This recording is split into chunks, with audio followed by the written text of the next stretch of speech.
Olá pessoal, tudo bem? Eu me chamo Marcos e eu quero usar esse vídeo, esse espaço do meu canal para ajudar vocês. Então, eu como professor e profissional de tecnologia, escuto sempre uma pergunta. Eu preciso de um computador, o que eu vou comprar? Então eu resolvi gravar esse vídeo para orientar vocês. Então vocês vão ver que é bem simples a escolha do computador. A primeira dúvida, eu acho que todo mundo pergunta, é sobre eu comprar uma máquina pronta ou montar uma máquina. O que acontece? A gente não consegue montar no notebook, mas no desktop nós conseguimos montar. Porém, isso está ligado a vários fatores, principalmente aos fatores geográficos, de onde eu moro. Às vezes na cidade onde eu moro não tem as peças para me atender no momento ali que eu preciso. Então às vezes eu comprar na internet se torna alguma coisa mais custosa por questões de frete, mais demorada. Então a gente tem que botar na ponta da balança que às vezes comprar uma máquina pronta pode sair pouca coisa mais cara, vai dar muito menos trabalho, porque às vezes você pode comprar uma peça incompatível, você pode não ter um profissional que monte bem essa máquina para você e você ter dor de cabeça. Então, entre comprar uma máquina pronta e montar, se for para uso pessoal, para um uso comum doméstico, que não seja um gamer ou para edição de vídeo, compre uma máquina pronta. Comprar um notebook ou desktop. Então, gente, eu particularmente, eu assumindo assim, puxando para o meu lado, eu trabalho muito bem com notebook. Porém, a gente está vivendo um período de aulas online, onde muitas crianças estão precisando utilizar o computador. Então, não é legal para uma criança usar um notebook, porque o notebook é mais frágil, os componentes são mais frágeis, os componentes são interligados ali. Então, às vezes, estraga um teclado, queima o circuito, quebra uma tela. Então, ele não é tão resistente quanto um desktop, certo? Então, se você tem criança, se você tem um local específico para deixar esse desktop, compre um desktop, porque se derrubar uma água no teclado, você só perde um teclado. Então, é muito mais barato depois você consertar. E tem algumas coisas que a gente precisa entender, precisa se perguntar antes de comprar um computador. Eu preciso entender qual o principal uso do meu computador. Se eu vou utilizar só para navegar, só para fazer cursos online, se eu vou navegar só para ver vídeos no YouTube, se é só para navegar na internet, se é só para esse tipo de entretenimento, beleza, eu posso comprar um computador bem básico. Mas eu quero um computador onde eu vou fazer edição de vídeo, onde eu vou jogar, botar jogos pesados, eu preciso já pensar em um computador com uma placa de vídeo dedicada. Eu preciso sempre ver até quanto eu estou disposto a investir nesse computador. Se esse computador é para hobby, se é para trabalho, a gente tem que ver o investimento que a gente tem que fazer. Então a gente sempre se pergunta, eu posso gastar 1.000, eu posso gastar 1.500, a gente vai achar computadores de todos os preços. Então a gente precisa analisar o custo-benefício, para ver se compensa. E ele sempre vai estar relacionado com a frase de cima, qual o meu principal uso do computador. Então, quanto menos eu usar, quanto menos recursos eu usar do computador, mais barato vai ficar. Mas depois eu posso ter o retrabalho, que é o que? Fazer um upgrade. Eu vou querer instalar um jogo, aí eu vou ter que comprar uma placa de vídeo, talvez aumentar a memória. Então pensem muito nisso na hora de comprar, para só gastar uma vez, tanto com desktop, tanto com notebook. Que tipo de usuário eu sou? Eu sou um usuário que uso para trabalho? Eu sou um usuário que estou usando só para... Eu sou um professor que estou usando só para dar aula? Ou eu sou um pai de uma criança que eu estou usando só para ela assistir a aula? Então isso tudo interfere na hora de comprar. Então essas três perguntas, elas acabam se interligando no momento da compra do computador. Então eu vou deixar aí nos comentários, na descrição do vídeo, desculpem, links de alguns computadores que eu pesquisei na internet, algumas marcas que eu recomendo e alguns sites que a gente encontra num preço legal e sempre com uma promoção legal. Então, uma dica básica: eu não preciso ser um técnico, eu não preciso ser um conhecedor avançado, mas tem alguns conceitos do componente do computador que eu preciso conhecer. Então essa imagem aí, a gente tem uma memória, os pentes de memória RAM, a gente tem um processador, a gente tem uma placa-mãe, a gente tem um HD, dispositivos de armazenamento, um HD, o hard disk e um SSD. E a gente tem também uma placa de vídeo. Essa placa de vídeo, ela é opcional. Opcional que eu digo é o quê? Se eu quero um computador para editar vídeos, para jogar games, né? Jogar jogos, eu tenho que investir numa placa de vídeo. Mas se eu quero só para o meu uso doméstico ali, navegar na internet e usar os programas básicos, eu não preciso de uma placa de vídeo, porque a própria placa-mãe já me fornece uma placazinha de vídeo. Então, o que eu preciso levar em conta quando eu falo em placa-mãe? Primeiro, eu preciso escolher o fabricante do processador. É sempre bom que a gente compre a mesma placa-mãe da mesma marca do fabricante do computador. 2. Chipset e socket, como escolher? Isso daí tá ligado diretamente com o encaixe do processador na máquina. Então a gente tem que tomar cuidado com isso, para a gente não comprar uma máquina, uma placa-mãe muito ultrapassada, que não encaixe um processador novo. Então, por mais que a gente compre um computador montado, às vezes vem com um processador antigo. Se ele queimar e a gente não achar mais um no socket dele, um que seja compatível. Então a gente tem que pensar nisso. Tamanho da placa-mãe. Aqui eu especifiquei 4 tamanhos. Um grande, um pouco maior, um médio e um pequeno.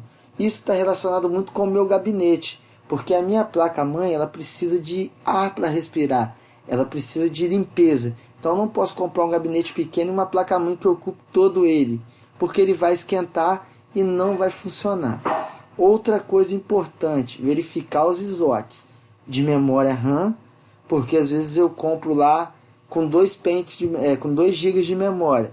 Eu quero expandir para 4, depois para 8. Então, quanto mais, se eu tiver 4, o ideal é a gente ter 4 lugares para pente de memória. Mas com 2 já me satisfaz. E o PCI, a gente tem que ter essas conexões aí vagas, pelo menos 2 ou 3, porque eu comprei o computador, não tenho intenção de ser game no momento, de usar para game. Chegar um certo tempo, eu quero botar ele para game. Então o que acontece? Eu vou lá, compro uma placa e eu encaixo no slot. Aí depois eu faço uma reforma lá, eu quero botar uma placa de wireless. Eu vou lá e tenho que ter um slot. Eu quero aumentar as quantidades de porta USB. Então é muito importante isso. E outra coisa importante, quanto mais entrada USB, quanto mais porta USB, é melhor. Mais dispositivos eu posso encaixar, pendrives, teclados, webcam para quem usa, que está voltando a usar, impressora, mouse. Muitos periféricos fazem a conexão com USB. Então a gente precisa ter muitas aí, quanto mais melhor. Aí vem para o processador. Primeiro eu preciso saber o uso desejado. Se eu quero trabalhar com edição de vídeo, modelagem 3D, às vezes eu sou um engenheiro, um arquiteto, quero fazer aquelas modelagens. Se eu sou um gamer em geral, ou se eu sou um usuário doméstico. Então isso é muito importante, porque quanto mais eu uso os recursos de vídeo, os recursos avançados do meu computador, melhor tem que ser meu processador. É importante que a gente fique sempre de olho no hardware que a gente tem. Esse é o que eu falei. A placa-mãe precisa ser compatível com o processador.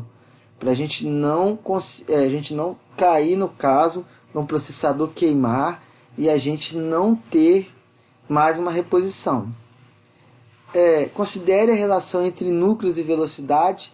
Então isso aí a gente tem sempre assuntos, muitos testes muito recentes na internet. Então a gente vai lá no Google direitinho, pesquisa lá para ver qual a velocidade, quantos núcleos ele trabalha, como é que esse trabalha em núcleo. Então isso não é nada muito avançado. É sempre que isso daí, o 4, é uma coisa bem lógica. Quanto mais recente, melhor. Então quanto mais recente, ele é mais rápido, ele vem corrigindo erros de versões passadas, então a gente precisa ficar ligado nisso. Aí eu coloquei uma faixa de preço. A gente tem para os três tipos aí, ó.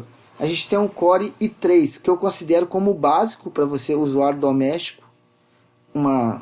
É marca boa, é compatível com muitas placas-mãe. Então você vai ter computador durante um bom tempo, um processador excelente. Aí já ele é R$ 500. Aí a gente já vai para um game básico aí, é na faixa de 1235 a 1700. O Core i5 também é muito bom, que é da Intel. Aí a gente já vem para a galera exigente, que é aquela galera que quer usar o processamento pesado.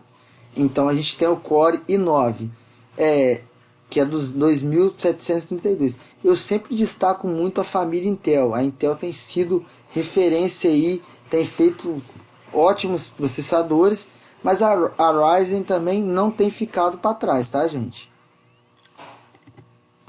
Aí vem a memória. Primeiro, qual tipo de uso? O tipo de uso do meu computador sempre tem que ser levado em conta. A gente sempre tem que analisar o tipo de uso, porque ele está ligado diretamente com o hardware que eu vou comprar.